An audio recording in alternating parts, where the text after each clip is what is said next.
Bonjour à toutes, bonjour à tous. Bienvenue à notre webinaire d'aujourd'hui sur le thème de comment améliorer sa sécurité dans Office 365.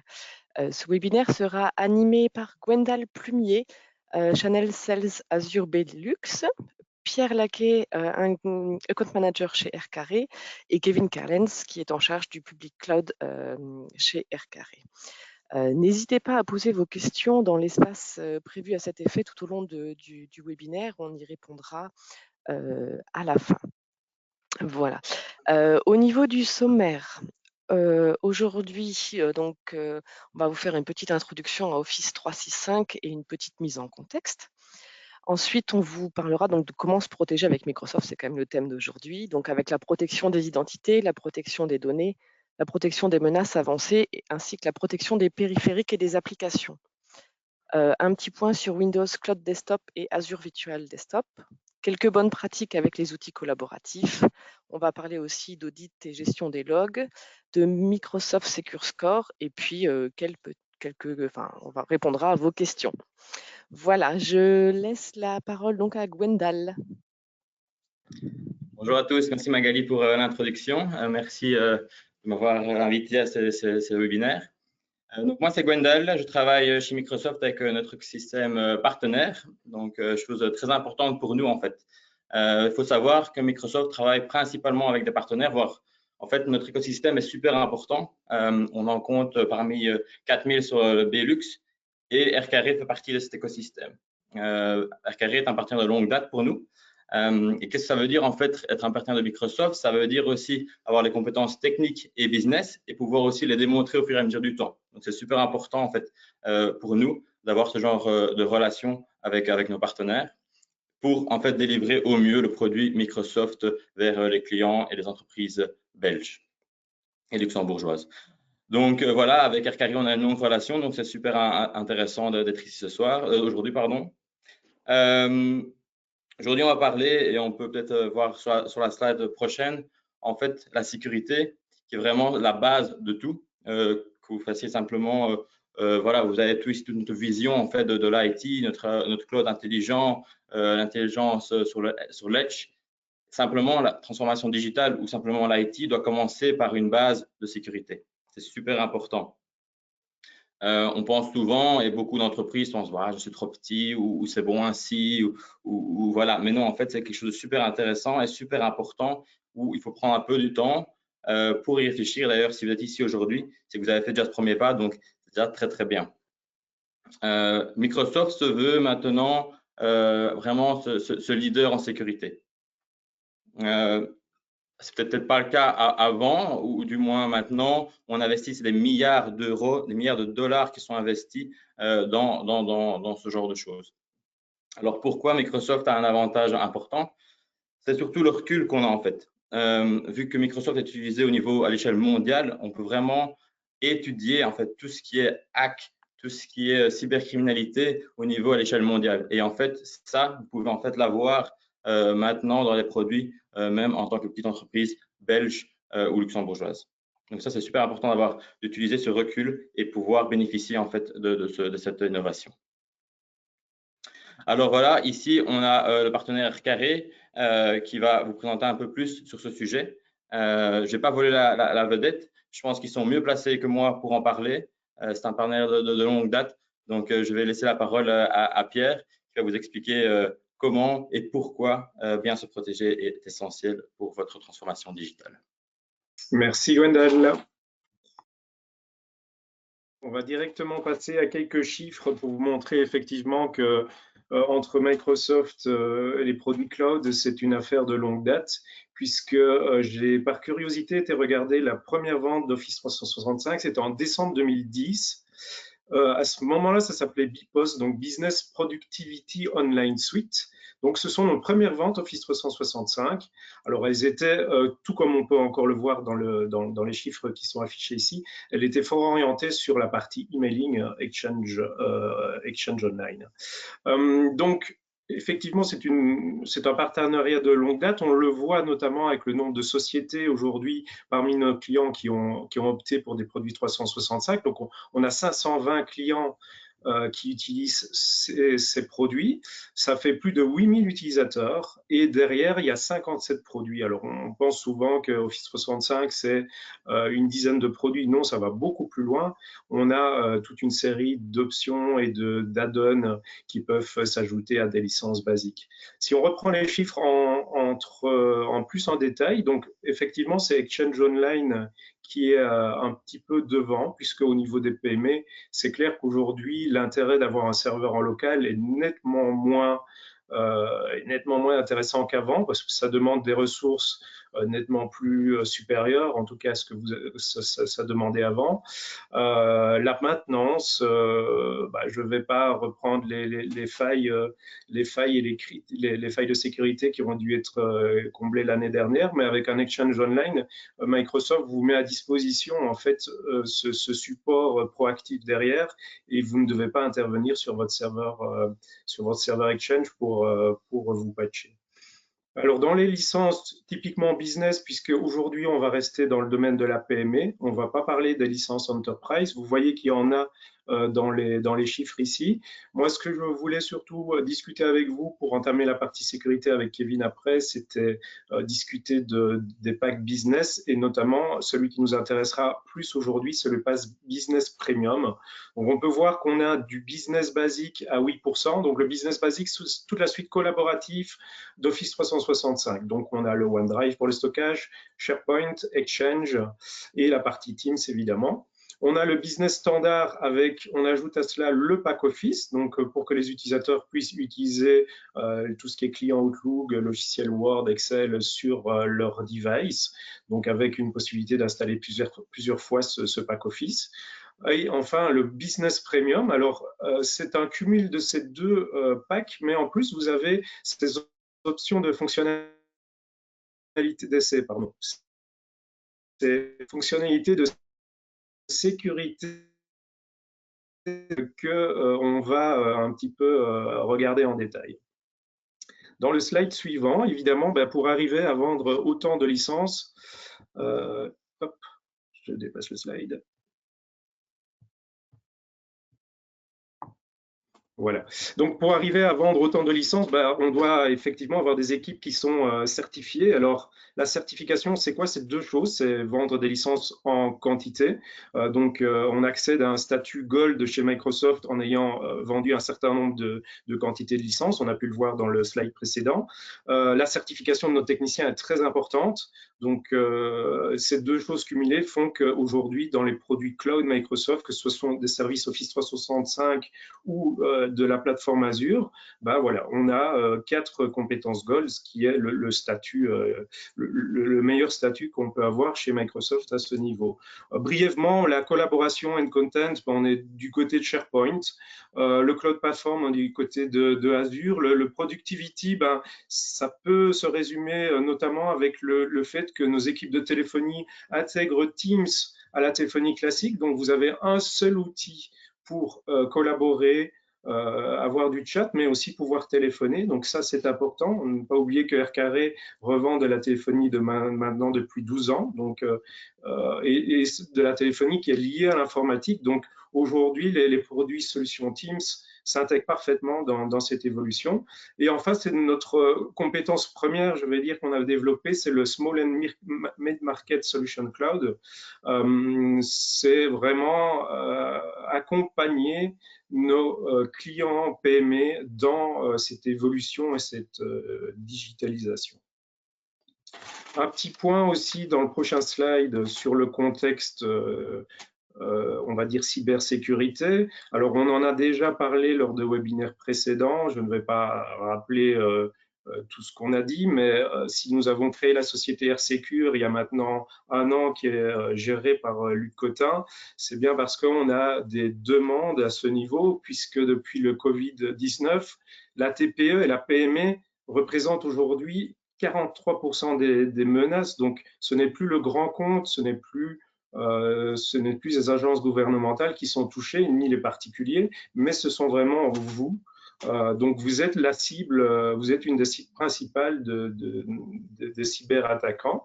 On a pu le voir aussi avec la société AirSecure, on développe des campagnes de phishing de manière assez importante. Donc, ça consiste à faire de faux emails à l'intérieur de votre société pour voir quelle est la réaction des gens. Donc, on le répétera assez jamais, c'est aujourd'hui, c'est l'utilisateur qui est la porte d'entrée des 3 attaques qu'on voit. Donc, le ransomware, c'est évidemment crypter vos données ou ne plus donner accès à vos équipements. En contrepartie, la victime doit payer une rançon. Le piratage de compte, c'est simplement vous n'êtes plus aujourd'hui, votre compte est piraté et quelqu'un l'utilise à votre place. Ça peut découler d'un phishing, donc ça c'est l'attaque numéro 3 où on essaye par email de venir rechercher des mots de passe et des indications importantes pour se connecter à vos données. Donc voilà, la PME doit faire face à des choix cruciaux en matière de cybersécurité dans le cadre de leur transformation digitale. Et c'est là qu'au niveau Office 365, sur ces 2 dernières années, il faut faire attention. Et donc, peut-être que l'idéal, on va le voir dans le slide prochain, c'est de s'orienter vers un produit un peu plus complet, comme le Microsoft Business Premium, qui est une licence qui est vraiment complète. Pour 18,60 € par utilisateur, vous avez énormément de choses. Alors, je ne dis pas que vous allez les utiliser directement. J'aime bien utiliser la manière du saucisson, donc prendre une petite tranche de temps en temps. Aujourd'hui, le pack Office, il est dedans, donc ça vous donne un avantage de gérer votre parc informatique avec vos utilisateurs, de plus poser la question de quelle version j'ai, où est-ce que j'ai été mettre la version dans une armoire pour pouvoir la réinstaller en cas de changement de PC. Donc, ça, on a un avantage une flexibilité au niveau de la gestion de ces licences, mais on a beaucoup d'autres choses. On a la partie collaborative avec Exchange Online, la partie collaborative avec SharePoint Online, on est plus dans le domaine des données, ceci est chapeauté par Teams, on a le stockage sur OneDrive, et puis ce qui va nous intéresser ici, c'est toute la partie sécurité, et là je vais laisser la main à Kevin. Simplement, juste encore un point sur le prix, alors 18,60 €, j'ai souvent un client qui me dit c'est cher pour un utilisateur par mois, et alors pour ceux qui me connaissent, je prends toujours le cas de la carte essence ou de la carte téléphonique en disant aujourd'hui et encore plus dans le contexte actuel, qu'est-ce que vous coûte une carte essence que vous mettez à disposition de votre collaborateur? Ça coûte nettement plus cher que ce que vous voyez là. Et ici, vous avez l'outil par excellence, Microsoft, pour pouvoir travailler dans de bonnes conditions. Maintenant, je laisse à Kevin la main pour la partie, on va dire, plus technique. Merci. Merci Pierre. Bonjour à tous. Alors aujourd'hui, donc je vais vous parler de sécurité dans Office 365. On va commencer par parler de la protection des identités dans 365. Donc le monde du travail il a fortement changé ces dernières années, notamment dû à la pandémie et à la crise Covid. Donc aujourd'hui, on sait que les utilisateurs ils sont mobiles, donc ils ont besoin de travailler à différents endroits et de collaborer énormément entre leurs collègues et leurs partenaires. Donc, on va introduire le sujet de la sécurité en se posant une question. Dans ce contexte de mobilité et de collaboration, comment pouvons-nous assurer la sécurité de nos identités? Alors, le premier élément sur lequel on va travailler, c'est l'authentification forte. Alors, avant de parler d'authentification forte, j'aimerais avancer un point. Le plus important serait de conscientiser les utilisateurs sur les risques liés à l'utilisation de mots de passe faibles, tout simplement, qui sont peu élaborés. Donc, bien évidemment, il y a des bonnes pratiques qui existent en termes de gestion de mots de passe qui sont adoptées avant d'aborder l'authentification forte.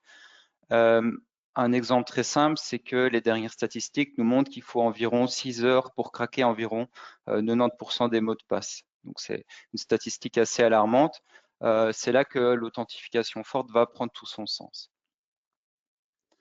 Alors, il existe différents types d'authentification forte qui existent sur le marché. Nous allons commencer par la première et qui est la plus répandue sur Office 365, c'est Microsoft Authenticator. Alors, Microsoft Authenticator, c'est un logiciel que vous allez installer sur votre téléphone mobile, Android ou iOS. Donc, vous installez l'application, vous allez pouvoir lier votre téléphone à la plateforme Office 365 par le scan d'un QR code.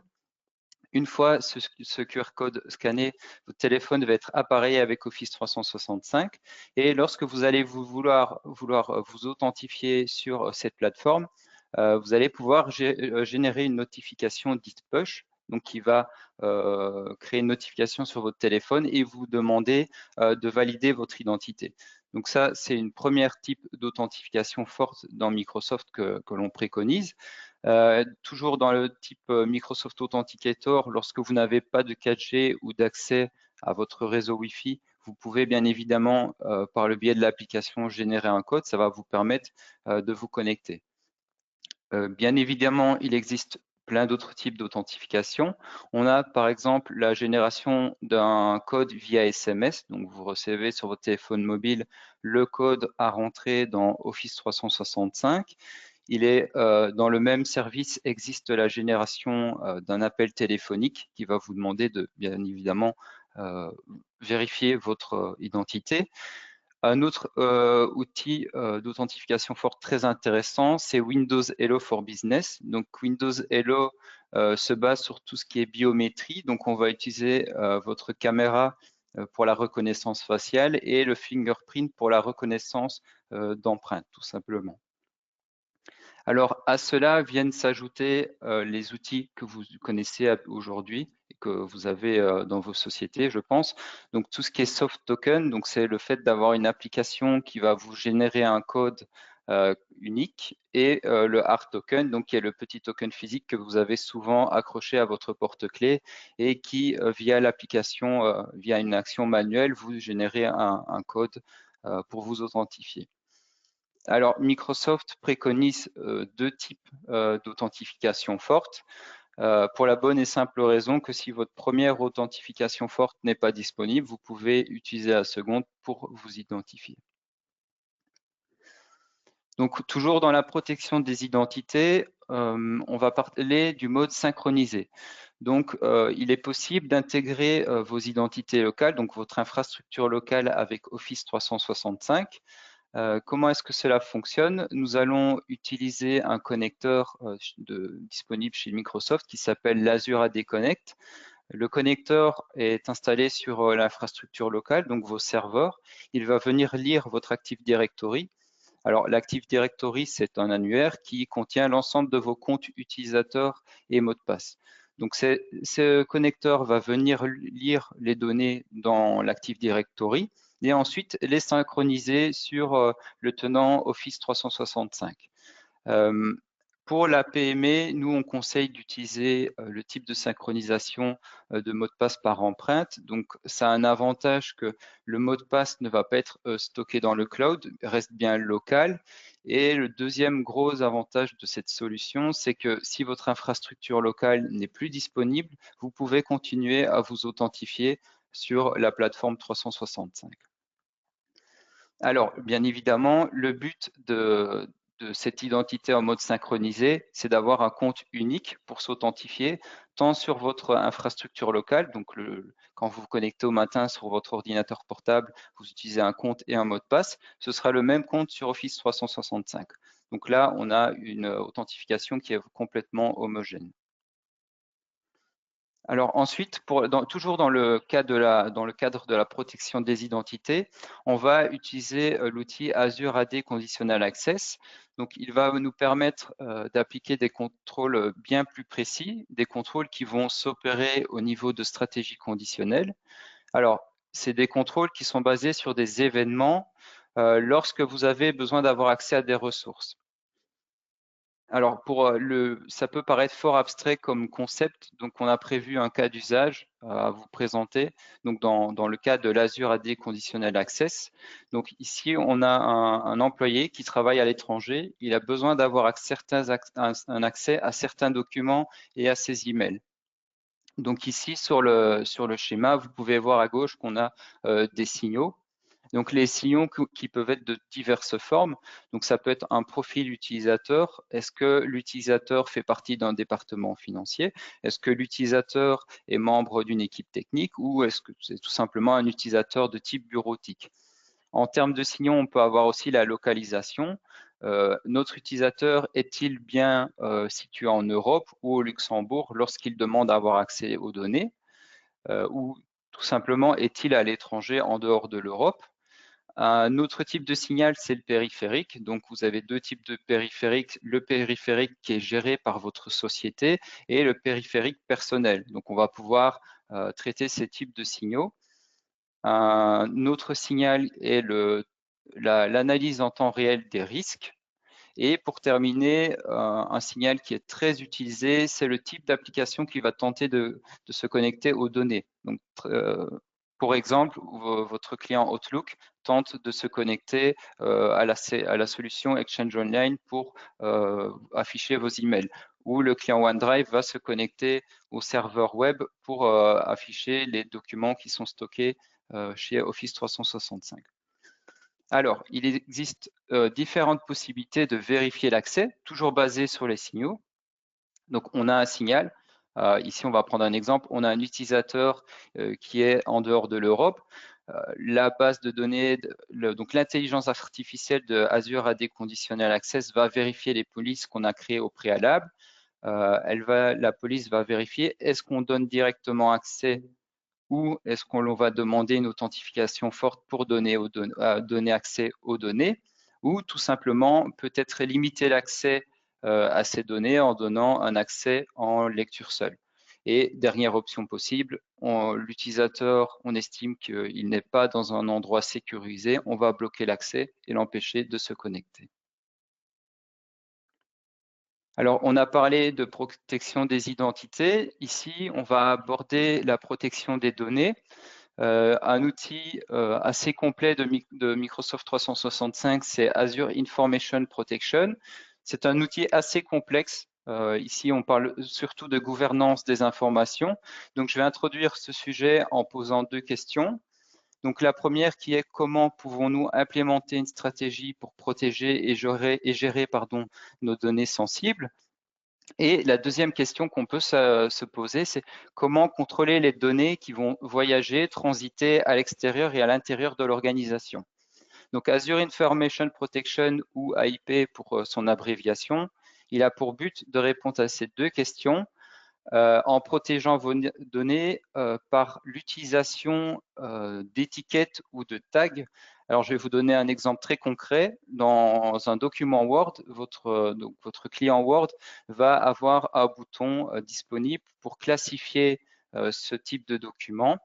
La classification, elle peut être de plusieurs types. Donc, public, tout simplement, l'ensemble de vos collaborateurs vont avoir accès à la donnée qui se trouve dans le fichier, ou on peut aller jusqu'à définir une catégorie ultra confidentielle où seule une population bien définie d'utilisateurs vont avoir accès au contenu du document. Alors, ce qui est très intéressant avec AIP, c'est qu'il opère sur diverses plateformes. Donc, vous pouvez l'utiliser dans les mails Office 365, dans les outils collaboratifs tels que SharePoint, OneDrive et Teams, mais pas que. Cet outil fonctionne aussi avec vos serveurs de fichiers traditionnels situés sur votre infrastructure. Donc, il existe des plugins qui vont venir s'installer et permettre d'utiliser la fonctionnalité. Alors, AIP, il va aussi permettre de crypter l'ensemble des documents dans un contexte de collaboration. Un exemple très simple, c'est que si vous souhaitez, par exemple, envoyer un email avec une pièce jointe à un partenaire externe, vous allez activer l'encryption du mail dans Exchange Online et le partenaire, avant de pouvoir ouvrir le document, devra entrer un code qui lui a été envoyé au préalable. Donc, on permet vraiment de sécuriser l'envoi de la donnée. Et ensuite, donc pour terminer Azure Information Protection, il y a un outil de journalisation qui est disponible, qui va permettre de suivre toutes les opérations qui ont été effectuées dans AIP, donc les accès, les lectures, les modifications, et qui vous permettra de révoquer vous-même les accès aux documents que vous auriez donnés à vos collaborateurs. Alors, un autre outil très intéressant chez Office 365, c'est la protection des menaces avancées. Donc, Office 365 Advanced Threat Protection, ou ATP pour le nom abrégé, C'est un outil qui utilise l'intelligence artificielle de Microsoft. Donc derrière, on a une base de données de plus de 40 Tera qui est partagée avec l'ensemble des clients Microsoft. Tout simplement, ATP va opérer au niveau des emails, des pièces jointes, des URL et des documents qui se trouvent dans vos outils de collaboration. Alors, un exemple, lorsque vous allez recevoir un email d'une personne externe ou interne, peu importe, vous allez recevoir une pièce jointe. Lorsque vous allez vouloir ouvrir cette pièce jointe, ATP, lui, va envoyer cette donnée dans une sandbox, dans un container séparé, analyser le contenu de ce document et vérifier qu'il n'y a pas de contenu malicieux. Et va notamment se baser sur cette base de données de plus de 40 Tera d'informations. ATP peut bien évidemment opérer au niveau des URL. Donc, quand vous allez cliquer sur une URL qui se trouve dans un email, il va pouvoir vérifier que cette URL ne contient pas de virus ou de ransomware, etc. Alors, je vais vous donner un deuxième exemple. Vous pouvez très bien avoir un employé qui reçoit un document d'un externe. Il va copier ce document sur une clé USB et ensuite rapatrier le document de la clé USB vers une équipe Teams. Lorsque l'utilisateur va importer ce document dans Teams, ATP va tout simplement analyser ce document et s'il y a du contenu malicieux dans ce document, ce contenu va être bloqué tout simplement et les collaborateurs qui sont dans l'équipe ne pourront pas avoir accès au contenu qui est endommagé. Donc, c'est très utile dans la lutte contre l'usurpation de l'identité notamment. Alors, on va passer à la protection des périphériques et des applications. Donc, aujourd'hui, on a un contexte où les utilisateurs ils sont mobiles et ils disposent d'une multitude de périphériques tels que des smartphones, des tablettes, des ordinateurs portables, des ordinateurs fixes. Donc, on a divers systèmes d'exploitation sur le marché qui sont iOS, Android pour tout ce qui est périphérique mobile et Windows PC et macOS pour tout ce qui est ordinateur. Donc, c'est important de sécuriser les périphériques qui vont accéder aux données parce que le premier point d'entrée sur votre infrastructure, c'est réellement le périphérique. Ce n'est pas le compte ou la donnée en elle-même. Alors, on va introduire cette sécurisation du périphérique et des applications par une question. Comment peut-on protéger l'accès aux données? Alors, on va devoir mettre en place une politique de sécurité autour de tous ces périphériques et applications, tout simplement en mettant des règles autour de ces périphériques. Et donc, on va demander à ce que l'ensemble des devices soient compliant. Donc, c'est Microsoft Endpoint Manager qui répond complètement à ce besoin. Il est connu aussi sous le nom de Intune. Il existe aujourd'hui deux approches pour sécuriser ces périphériques dans Office 365. On a la première approche qui est MAM, donc pour Mobile Application Management.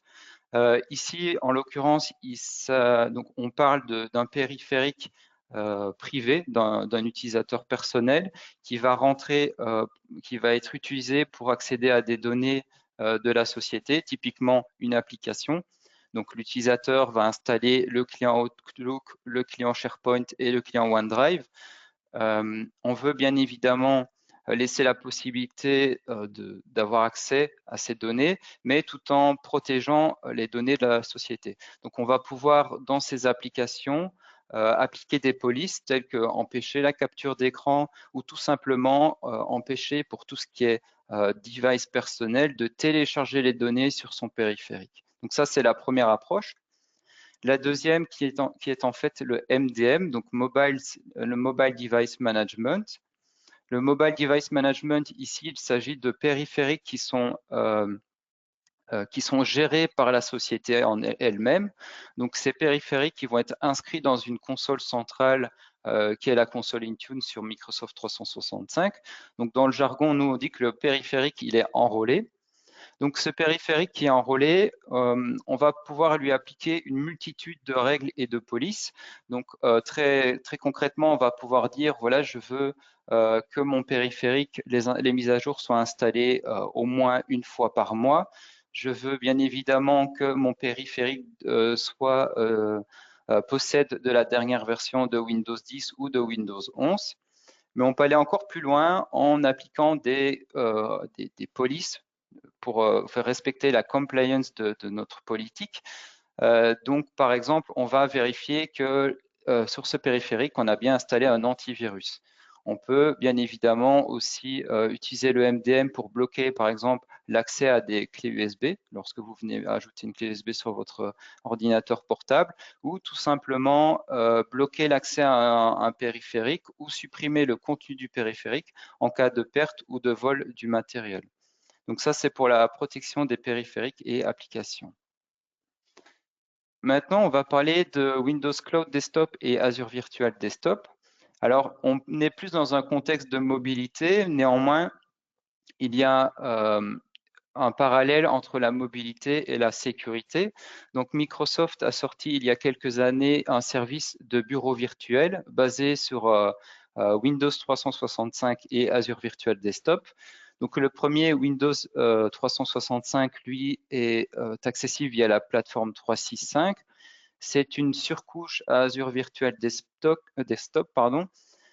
qui était en fait sortie pour améliorer l'expérience d'utilisateur et faciliter le management dans le day-to-day. Azure Virtual Desktop, lui, c'est la base de Windows 365, mais sur la partie infrastructure Azure. Donc, il va permettre de mettre à disposition des utilisateurs des bureaux. Donc, deux types de bureaux sont disponibles aujourd'hui avec Azure Virtual Desktop, les bureaux dédiés et les bureaux partagés. Un bureau dédié, c'est tout simplement l'équivalent de votre ordinateur portable où seul vous travaillez dessus. Et le bureau partagé, c'est le bureau où vous allez pouvoir connecter plusieurs collaborateurs sur un même bureau. Et c'est très intéressant quand vous souhaitez optimiser vos coûts au niveau des bureaux virtuels. Donc, cette solution, elle facilite bien évidemment le travail hybride et va donner un accès flexible depuis n'importe où et depuis n'importe quel appareil. Alors, comment peut-on accéder à Windows 365 ou Azure Virtual Desktop? Deux possibilités. Le premier, c'est votre navigateur favori, donc Google Chrome, Edge, Chromium, Firefox. Vous allez entrer l'URL de Windows Cloud Desktop ou Azure Virtual Desktop et avoir accès au contenu de votre bureau. La deuxième possibilité, c'est l'utilisation du logiciel que vous installez sur votre périphérique, donc que ce soit smartphone, tablette ou ordinateur, le logiciel existe et vous allez vous connecter, vous authentifier, toujours par le biais bien évidemment d'une authentification forte que nous avons vue précédemment et avec de préférence un accès conditionnel pour vérifier que vous matchez bien une politique interne de sécurité. Par exemple, vous êtes bien basé en Europe pour la localisation. Donc, l'avantage de la solution, c'est qu'elle va pouvoir s'intégrer à Endpoint Manager. Donc, Endpoint Manager Intune, c'est le produit que j'ai évoqué dans la slide précédente qui va permettre vraiment d'appliquer des politiques de sécurité et gérer votre environnement vraiment dans sa globalité. Et donc, l'avantage de la solution ici, c'est qu'on va avoir une sécurité accrue, étant donné que vous n'avez pas accédé aux données depuis votre ordinateur portable, mais depuis un bureau cloud qui est géré par la société. Alors ici, on va aborder quelques bonnes pratiques avec les outils de collaboration. Alors, c'est peut-être une répétition par rapport à ce qui a été évoqué précédemment. On va commencer avec un exemple très simple, l'outil SharePoint. Donc, dans SharePoint, il est très important de contrôler le partage des fichiers. Donc, par défaut, SharePoint vous permet de partager des données avec des organisations externes, tout simplement. Il est important de vérifier quelles organisations externes vont accéder à vos données et qui peut partager ce contenu. Donc, il y a pas mal de choses à faire au niveau de la sécurité dans SharePoint. Par exemple, vérifier le type de partage.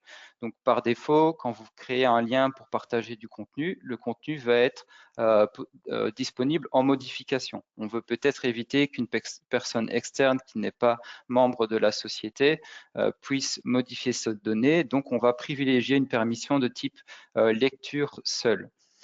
Bien évidemment, on ne va pas s'arrêter sur le type de partage. On peut aussi exiger aux utilisateurs externes de s'authentifier sur la plateforme. Donc, soit vous créez un compte invité sur votre tenant 365 et l'utilisateur va recevoir une notification par email pour se connecter à SharePoint. Ou deuxième possibilité, vous allez demander à l'utilisateur de créer un compte Office, un compte mail, qui sera utilisé à des fins de connexion sur SharePoint. Ensuite, on peut bien évidemment mettre de la sécurité en place au niveau de l'appareil directement dans SharePoint, Teams et OneDrive. Donc, on va dire tout simplement, je n'autorise pas les périphériques qui ne sont pas dans le domaine de la société. Donc, si vous avez une société qui s'appelle Contoso, vous allez dire, ben voilà, si le device n'est pas membre de Contoso, je ne vais pas le rajouter dedans. Et enfin, pour la partie Teams, c'est très important et je pense que c'est du bon sens de sécuriser vos meetings. Donc, il faut mettre en place une liste d'attente pour que vos externes, vos invités ne puissent pas rentrer directement dans le meeting parce que des fois, il y a des échanges qui sont confidentiels, qui ne doivent pas être entendus de la part de personnes externes. Ou tout simplement, lorsque vous avez au sein de votre organisation, dans vos équipes Teams, des invités qui collaborent avec vous, il faut bloquer la possibilité de pouvoir créer des meetings en tant que personne externe. Ça, c'est très important. Pour terminer ces bonnes pratiques des outils collaboratifs, bien évidemment, il faut demander une authentification forte pour l'ensemble de ces outils et de préférence mettre en place un accès conditionnel. Donc, je le répète, l'accès conditionnel, c'est vérifier un signal. Le signal, ça peut être un profil utilisateur, ça peut être une localisation, un type de périphérique ou tout simplement le type d'application qui va accéder à la donnée. Nous allons ensuite aborder l'audit et la gestion des logs. Donc, l'audit et la gestion des logs, c'est une partie compliance de Microsoft. Donc, on est en parallèle sur la sécurité. Donc, ici, c'est vraiment complémentaire à tous les mécanismes de sécurité que nous avons vus actuellement.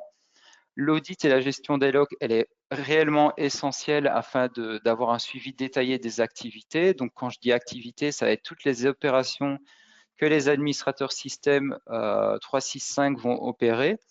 Donc, ça va être de la création d'un compte à la suppression d'un compte ou tout simplement la gestion des accès à des sites SharePoint, OneDrive ou des équipes Teams, tout simplement. On peut bien sûr suivre les opérations sur du contenu classé. Rappelez-vous, j'ai évoqué la technologie AIP qui permet de vraiment encrypter et étiqueter vos données selon des critères propres à votre société. Donc, on va pouvoir vérifier qui est venu lire le fichier, qui est venu modifier le fichier et qui a révoqué les accès à ce document. Il en est de même pour les partages SharePoint et OneDrive. On doit pouvoir tracer qui a accès à SharePoint depuis l'extérieur. Donc, cette technologie, elle est disponible dans le Cloud Compliance Center Microsoft 365. Elle n'est pas active par défaut, donc cela nécessite une action manuelle d'un administrateur système. Alors, pour terminer ce petit volet de sécurité, nous allons aborder le Secure Score. Donc, le Microsoft Secure Score analyse toute votre sécurité, donc vraiment de manière globale, et il va se baser sur deux types d'analyses. D'une première part, les activités régulières, donc les partages, les connexions depuis l'extérieur, etc. Les paramètres de sécurité qui sont mis en place. Donc, Microsoft Secure Score va vérifier que vous avez bien une authentification forte active, tant pour vos comptes administrateurs que pour vos comptes standards, ou il pourra vérifier tout simplement que votre domaine est bien à jour. Donc, basé sur ces différents critères, Secure Score, il va vous proposer des remédiations. Donc, il va proposer un rapport tout simplement détaillé de tout ce que vous pouvez faire pour améliorer votre sécurité informatique. Et le score est disponible sous forme d'un pourcentage. Donc, vous pouvez réellement voir ce qui est disponible en termes d'amélioration. Voilà pour cette partie sécurité. Merci Kevin. Je rebondis un peu sur cette analyse Secure Score qui peut être assez complexe. Donc évidemment, ben, on est là, nos équipes sont là pour l'analyser avec vous, refaire les remédiations dans un ordre bien spécifique par rapport à la criticité. Donc cette maturité en sécurité, nous pouvons vraiment la faire avec vous. Et nos équipes sont là. Je rebondis aussi du fait que tous les outils que vous avez vus qui sont dans ce pack Business Premium sont très intéressants, mais qu'aujourd'hui, l'élément aussi qui n'est pas pris en compte là-dedans, c'est l'utilisateur. Donc là, nos équipes de RSecure peuvent vous donner conscientiser, je veux dire, vos collaborateurs à ce qu'il faut faire et ce qu'il ne faut pas faire. On peut mettre tous les outils qu'on veut en termes de sécurité. Si l'utilisateur n'est pas bien éduqué, vous aurez des problèmes. Et donc, on a effectivement les campagnes anti-phishing, comme j'en ai parlé au début, mais aussi on a des formations tout au long de l'année, comment faire un password de manière sécurisée, en tout cas de manière fiable. Donc, toutes ces choses-là doivent être analysées en supplément de tout ce qu'on vient de discuter ici. Donc oui, le pack Business Premium est, je pense, aujourd'hui le pack de la PME. Alors pourquoi est-ce qu'on ne parle pas des plans Enterprise? Parce qu'aujourd'hui, le plan PME américaine, c'est 300 users. Donc tant que vous êtes en dessous de 300 users, vous pouvez rester sur des packs Business Premium. Et on voit vraiment que Microsoft a voulu mettre vraiment tous les points positifs de ces dernières technologies en éléments en sécurité dans ce package. Donc, je vous le recommande vivement. Vous ne pourrez pas tout installer d'un coup. On est là pour vous aiguiller dans ce projet et je pense qu'il y a des choses à faire en tout cas. Maintenant, je vais laisser la main à Magali, voir s'il y a eu des questions spécifiques.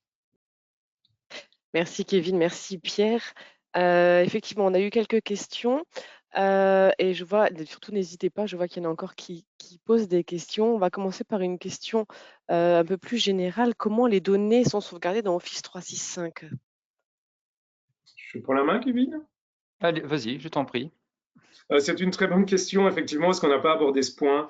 Et on n'a pas toutes les réponses ne sont pas dans Office 365. On a des produits qui vont se compléter. Aujourd'hui, le backup n'est pas pris en compte dans Office 365. Donc, vous effacez un élément, il va dans une poubelle, et si vous effacez cette poubelle, vous avez un support de 30 jours auprès de Microsoft pour récupérer cet élément. Au-delà de 30 jours, cette data, cet email est directement et définitivement perdu. Donc oui, nous, quand on propose ces solutions à nos clients, à partir du moment où il y a des données qui pourraient se retrouver sur un serveur local, nous proposons en fait de mettre une couche supplémentaire. Alors, on a un produit qui s'appelle AirStore 365 qui vous permet en fait de backuper tout ce que vous avez, de sauvegarder tout ce que vous avez dans votre environnement Office 365, que ce soit données, email, donc on parle de SharePoint, on parle de ce que vous allez stocker dans Teams, dans OneDrive, et on va reprendre ceci dans nos data centers au Luxembourg, donc sur nos propres environnements de cloud privé. Avantage aussi de cette solution AirStore 365, c'est que vous êtes autonome si vous devez aller rechercher un élément. Donc on a rajouté en fait une couche où la société, votre équipe IT ou vous-même est autonome pour aller rechercher de manière granulaire un élément effacé ou un répertoire. Merci Pierre. Autre question, est-ce que ATP, je pense peut-être AIP, est inclus dans le pack 365 Business Premium? Oui, tout à fait. Il est bien inclus dans ce pack. D'accord, merci Kevin. Et alors une autre question, donc selon votre expérience, comment est-ce que les utilisateurs acceptent la mise en place de Data Loss Protection, c'est-à-dire l'obligation de classifier chaque document à public, interne et confidentiel par exemple, surtout pour les documents et emails historiques? Comment les Alors, utilisateurs acceptent la mise en place? Ouais. ouais, alors moi je vais répondre de manière très générale. Donc là, on a une équipe qui est RSecure qui permet justement de donner du conseil sur ce type d'approche, comment mettre en place du DLP ou de la classification de données. Souvent, d'expérience, on pratique des phases pilotes où on va prendre vraiment des key users. D'ailleurs, c'est ce que Microsoft aujourd'hui recommande pour tous ces outils qui sont un peu spécifiques et assez nouveaux. C'est de sélectionner des populations d'utilisateurs et de pouvoir identifier des use cases avec eux et de les mettre en place. Et une fois que ces utilisateurs, ces key users vont être formés et valider que l'approche leur convient bien, on va passer sur un mode de production en englobant toute la société. J'espère que ça répond à la question. Merci Kevin. Encore une question un peu plus pratique. Est-ce qu'on a besoin d'un accord de la CSSF pour utiliser Business Premium? Alors, je vais y répondre également. Pour toute entité régulée PSF, il est obligatoire de notifier la CSSF de l'utilisation des outils 365. Et c'est là que AirSecure peut vous aider dans vos démarches. Super. Toute dernière question. Comment peut-on améliorer le niveau de sécurité d'un compte utilisateur dans Office 365? Alors, vraiment, augmenter la sécurité d'un utilisateur dans 365, on va très clairement commencer par peut-être discuter avec l'utilisateur sur ses habitudes au niveau de la sécurité de son environnement. Ensuite, on va lui proposer de mettre en place une authentification forte et on va peut-être analyser l'environnement complet de l'utilisateur en voyant est-ce que l'utilisateur utilise des périphériques mobiles, les périphériques appartiennent-ils à la société ou non, et on va pouvoir proposer des solutions qui vont venir vraiment cadenasser tous ces points d'entrée et les sécuriser. Merci Kevin. Et toute dernière question, donc toutes les solutions que vous avez présentées, là, Pierre et Kevin, on est d'accord qu'elles ne sont pas comprises dans Office 365 classique. Il faut prendre le pack Business Premium pour avoir accès à ces options. Tout à fait. Il y a une partie, donc tout ce qui est collaboratif, donc ce qui n'est pas sécurité est prévu. Néanmoins, la partie sécurité, donc l'accès conditionnel, le fait d'appliquer du MFA, donc de l'authentification forte à l'ensemble de vos collaborateurs ou proposer une classification des données et de l'analyse donc d'utiliser vraiment l'intelligence artificielle de Microsoft se trouve dans l'Azure AD Premium P1, donc qui est en fait inclus dans le Business Premium. Une petite particularité aussi, donc Microsoft permet d'acheter les éléments séparés. Ici, en fait, on se retrouve dans un package avec pas mal de fonctionnalités. Vous pouvez très bien acheter, vous avez vu au début de mes chiffres, vous avez vu qu'on avait 58 produits Office 365. Donc, certains clients vont aller chercher, par exemple, de l'Azure Active Directory plan 1 ou aller chercher de l'Intune séparément. Ici, on a vraiment un package PME qui est, sur lequel vous gagnez, si ma mémoire est bonne, 9 € par mois par utilisateur, le fait d'avoir ce package et non de prendre les éléments séparés. En fait. Tout à fait. Et je rajouterais que si vous n'êtes pas intéressé par un business premium, que vous avez un basique par exemple, et que vous souhaitez implémenter Intune et AIP, il existe Enterprise and Mobility qui est un add-on que vous venez ajouter à votre abonnement pour compléter Pierre. Super, merci beaucoup. Si tu peux juste changer de la dernière slide. Donc, comme promis, dans le sommaire, on vous avait promis une petite surprise. Si vous voulez, on vous enverra également le lien. Si vous voulez participer à un petit questionnaire en ligne, notre partenaire Arrow a souhaité vous offrir 2 petites enceintes portables. Donc, n'hésitez pas à participer au petit jeu concours et puis également à répondre à notre petit questionnaire sur comment vous avez trouvé le webinaire. Nous vous enverrons la présentation. Merci Pierre pour la présentation de l'enceinte. On vous enverra la présentation Kevin et Pierre vous ont fait aujourd'hui et vous pourrez également retrouver le replay de l'ensemble du webinaire. Voilà, un grand merci à tout le monde. Je vous souhaite déjà un bon appétit et une bonne après-midi. Au revoir. Merci à tous. Au revoir. Merci à tous. Au revoir.